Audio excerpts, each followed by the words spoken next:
Hi, I'm Dr. Mike, and this is NFGeeks. Well, this video is an Ask Dr. Mike video. Every Sunday on the NFGeeks Facebook forum, people post questions for me to answer in a video, and whoever's questions gets the most likes wins. And this week's winner was Wayne Tsuji, and he's very excited. He's very happy. His life fulfilled. That finally, he won something at NFGeeks. And so his question is about relationships. Okay, and so here's what he asks. He says, you mentioned that ENFP-ENFP relationships are the best same-type pairing. What are some other good ones, and what are the worst same-type pairings, and why? Okay, so a couple of things. First, I want to give a name to this type of relationship, which is, I'm going to be calling it from this point forward, twin relationships. And so a twin relationship is when you're having a relationship with your same type. So you're with somebody who is the same type as you. Okay, so for me, an ENFP would be with another ENFP. Simple as that. Okay, those are twin relationships. So think about, whatever type you are, imagine being in a relationship with someone else who is that type. Okay, and usually I think about it in terms of romantic relationships, but it could also be friendships. It could be even family relations, things like that. I would call those twin relationships. But for the purposes of this video, I'm going to be referring to them in the romantic setting. But anytime you're with your own type, for any reason, I would say that's a twin relationship. Okay. So, what types of twin relationships are good, which are bad? I want to clarify something because I don't think I'm saying it right, and maybe this is why it's being interpreted this way. It's not that ENFP is the best. It's that ENFPs have the greatest level of satisfaction in the relationship. In other words, they're very satisfied with the relationship more than any other pairing. So two ENFPs together having a relationship are like 90% of the time satisfied compared to any others. Okay, they have the highest level of satisfaction with the other ENFP. Okay, and that's not just from twin relationships. Any of pairings, pair them in any direction. Okay, think of how many that is. ENFP is at the top of that. So I'll talk about why that is, or why I think that is, in a moment. So it's not so much that they're the best, but they have the highest level of satisfaction. Okay, so now we're just going to talk about the twin relationships. Which one has the highest, satisfaction? Which one has the lowest, in my opinion. Okay, but first let's describe them before we get to who has good ones and who has bad ones. Let's describe them. So first of all, again, twin relationships are when you're in a relationship with your own type. Okay. I think the best part about it is that you're seeing the world and each other identically. Okay, the process is identical. Okay, so there's not a lot of arguments about things going on. Okay, you're both seeing the world the same way. When you're talking to your own type, and I know that I do this anytime I'm talking to an ENFP, you'll find yourself saying things like, "I know, right?" Like that, because that you're in full agreement. They just said something that you absolutely understand and believe in totally. Okay, so you have that, and it could be about anything. Okay, it could be from the profound to the stupid to the important to the unimportant to the deep to the shallow. It doesn't matter. You're always with them. And what I find interesting about it, and this comes from relationships with the ENFPs, who I'm not necessarily romantically involved in or anything, is that even when you think they're wrong, you know how they got there. Okay, you're not. Why they got there is never in dispute, or what led them to that point is never in dispute. Like, you understand exactly how they arrived at that conclusion. You may not like the conclusion they arrived at, but how they got there is not mysterious. Okay, and that does allow for a certain level of empathy and understanding, and I think that's the best part of a twin relationship, is that both parties understand why the other party is like that, even when it's annoying. Okay, even when they're upset. Okay, it's not a mystery. Okay. Now, granted, that might be a bad thing. A lot of people say you need some mystery in the relationship, and I suppose that's true, and maybe that might be a downfall of twin relationships. But I'm going to put a positive spin on it, and the positive spin is that you never have to wonder what's going on with your twin, with your relationship twin. You kind of get it, and you know where they're coming from, and you don't have to question it, and you don't have to say things like, "Oh, are they purposely trying to make me crazy?" No, you could just, you'll know why they're trying to make you crazy. So there's a lot of sort of understanding and empathy within the a twin relationship in terms of understanding the process, even when they're wrong.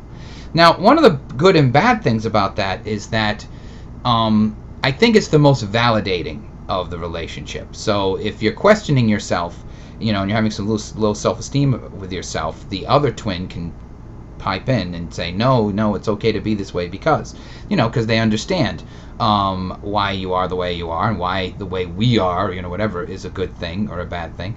And so, it could be very, very supportive. The bad part of that is that it also validates the bad things. That it's okay to be scatterbrained if you're an ENFP, or if, it's okay to, be insensitive because you think you're right if you're an NT or whatever. It validates everything, good or bad. Okay, so overall, I think that's a good thing. I don't think that's a bad thing. We all could use a little more validation. I think this is a very ENFP thing to say too, I admit. But I don't think the world is a worse place because we've been too validated. You're receiving too much validation in our life, and that's why we live in a cesspool of misery. I don't think that's true. I just don't. Now, one thing, because I want to be honest about difficulties with it, is that, you always have to remember their problems are your problems and your problems are their problems. So the good news is that everybody understands what the problem is, and everybody can cut each other slack over the problem, okay? Or minimally, you don't have a lot of ammo to shoot and criticize for the other problem, the other person's problem, because it's your problem.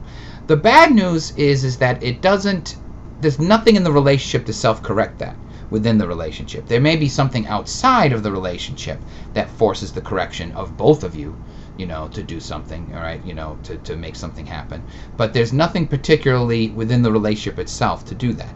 If as an ENFP, I'm not very neat. If I'm with another ENFP who's not very neat, we will understand why we're not very neat, and we will understand where that comes from. But how to break it, each other, it's not going to help. We're not going to get the answer from each other, okay?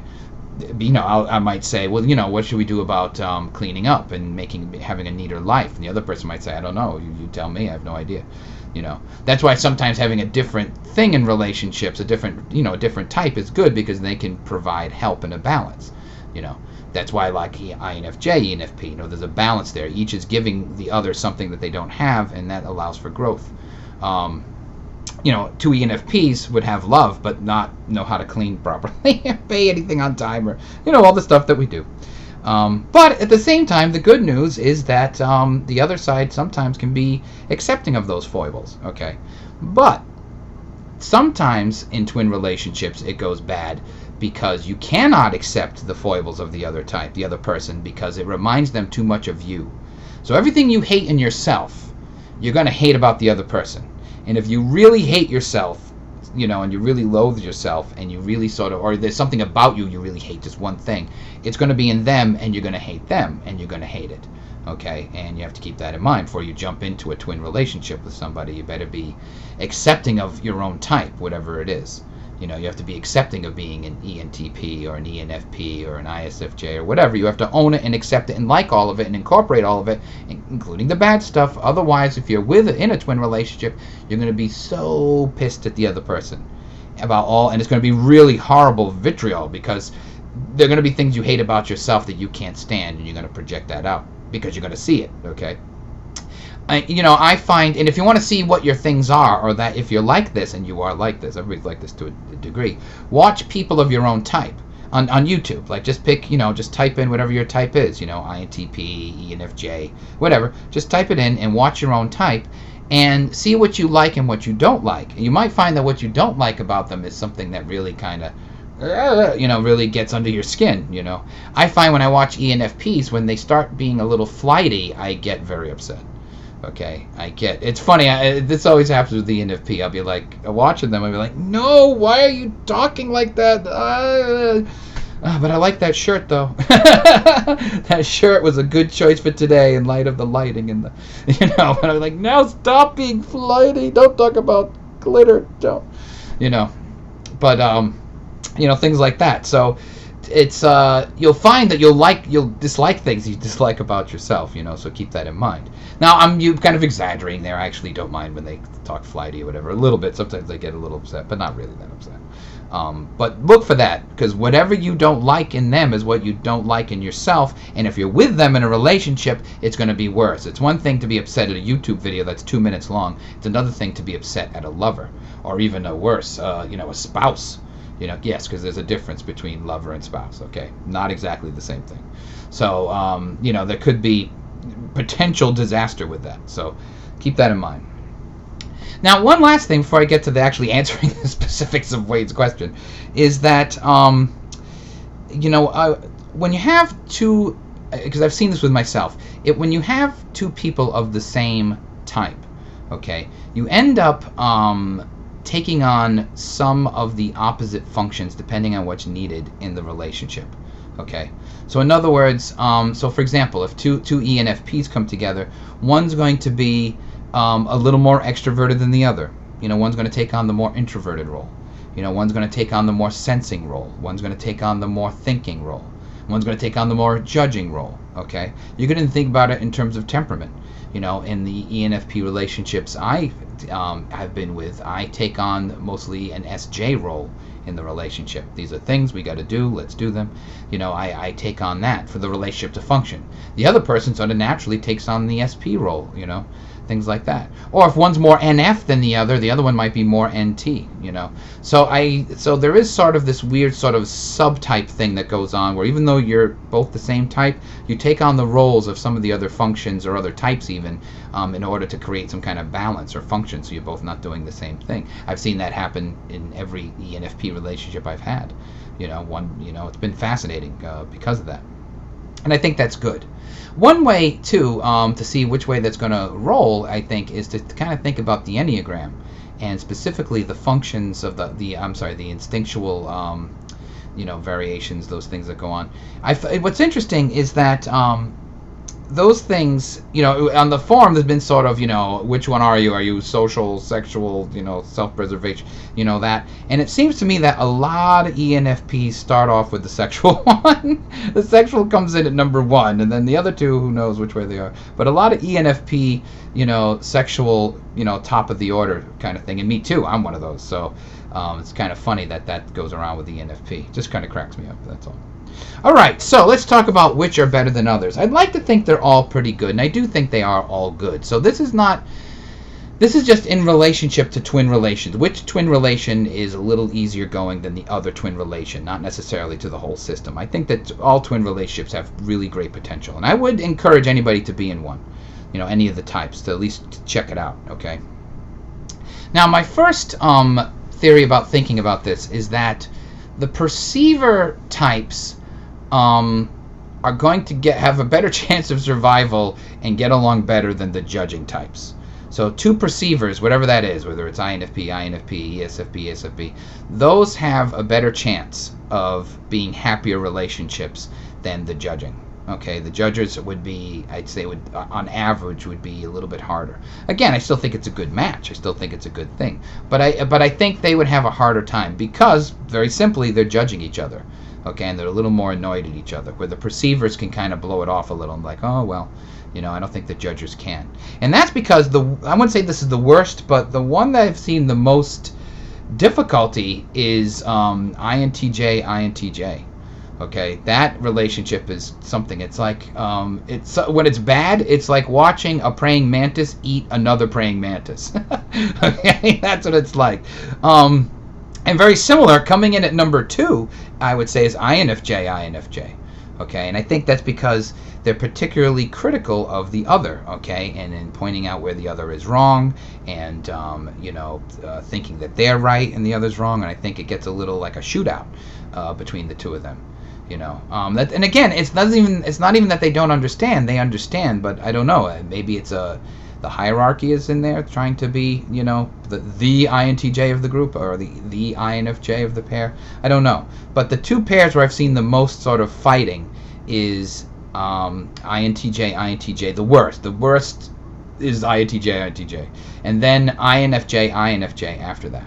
Okay, so it's funny that those two similar ones are very, sort of at each other's throats. Again, I think that's true about all the J's, but the judge, so I would say ISFJ is probably like that.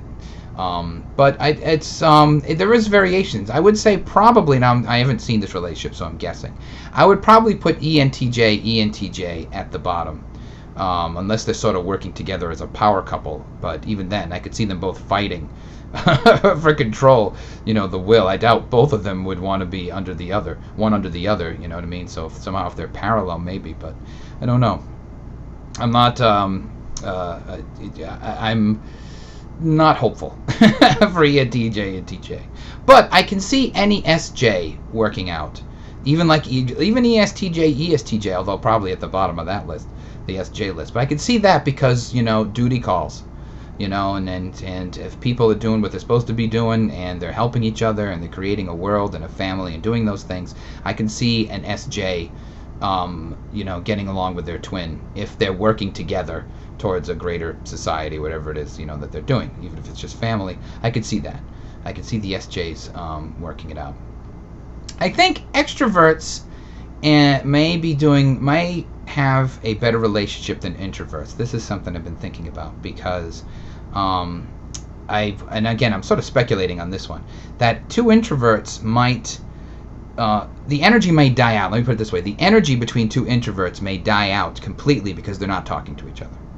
Okay? So nobody's talking, and therefore nobody's sharing, and then therefore, the rate of change of energy exchange just kind of dies out, and then it sort of like comes to a halt, the relationship comes to a halt. And I say that because I see a lot of introverted relationships, just friendships, not even of the same type, kind of dissolve and disappear from that issue, that that there's really no exchange taking place because nobody's talking, nobody's expressing, and so the relationship just sort of comes to a halt. Not a crashing halt, just sort of comes to a stop, and the exchange of energy comes to an end, and you're sort of at 0 degrees Kelvin of a relationship. So I think introverted might have a harder time than the extroverts, because in extroverts energy is always bouncing around, bing bong, bing bong, bing bong bong. It's always going around. So that keeps it alive. I think that keeps it alive more. Again, this is speculating, and I do think all these pairings are good. Okay. So out of the best ones, or the ones that work, I think the two are INFP, INFP, and ENFP, ENFP. And the reason I say this, and again, I haven't witnessed all twin relationships. I have to make that clear. Okay, I've probably witnessed half that I could think of off the top of my head for sure. And maybe a little more, but definitely not all of them. I don't know an ESTP relationship, how that would go. But I'm telling you, if both SPs are having fun, I can see those, just no matter what they are, I can see those going, right through the roof, introverted or extroverted. But I think the strongest and the best doesn't mean like it's better, but I think more cohesive, that works better. Let me put it that way.